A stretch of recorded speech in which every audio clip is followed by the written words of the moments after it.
Okay, so the next step in our pasta making day of Italian beautiful ricotta is the red sauce. I make this all the time and I get amazing compliments on it, and it always turns out just perfect.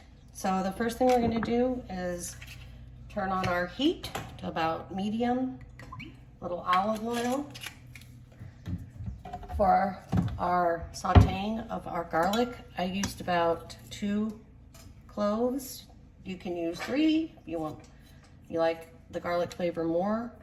Throw those in the pan, and I did about a 1/4 cup of chopped yellow onion. Now, if you have a family that doesn't like onion, you can't skip it. Like, in my opinion, you shouldn't make this if you can't use onion. If you absolutely couldn't use onion, maybe onion powder.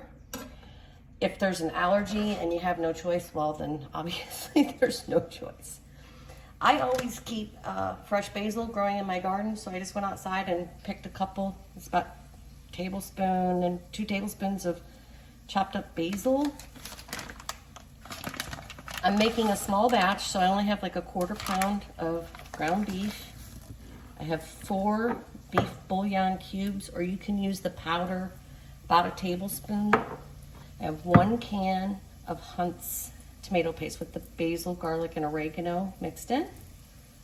And I have about 2 teaspoons of Italian seasoning.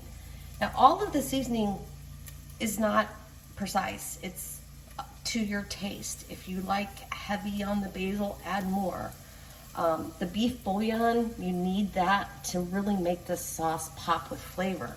You can also add more beef bouillon, skip the meat, and then you'll have a meatless sauce, but it will still have great flavor. So once we get this onions and garlic aromatic, as we call it, right? So just sauteed up a little bit. We'll add the meat and brown it. Then we'll add these ingredients, all of these ingredients, along with water to make the red sauce to the consistency that you like. So I like mine a little bit thicker. Some people like theirs thicker, more like in the grocery store type of a ragu sauce. So the amount of water is up to you, but you definitely want to taste. This is all about taste, taste, taste. Once I get all the ingredients in and sauteed and cooked, I'm going to let this sauce simmer on an extremely low heat for at least 6 hours. And then we'll be back for the next step. We're actually going to make some Italian shells today.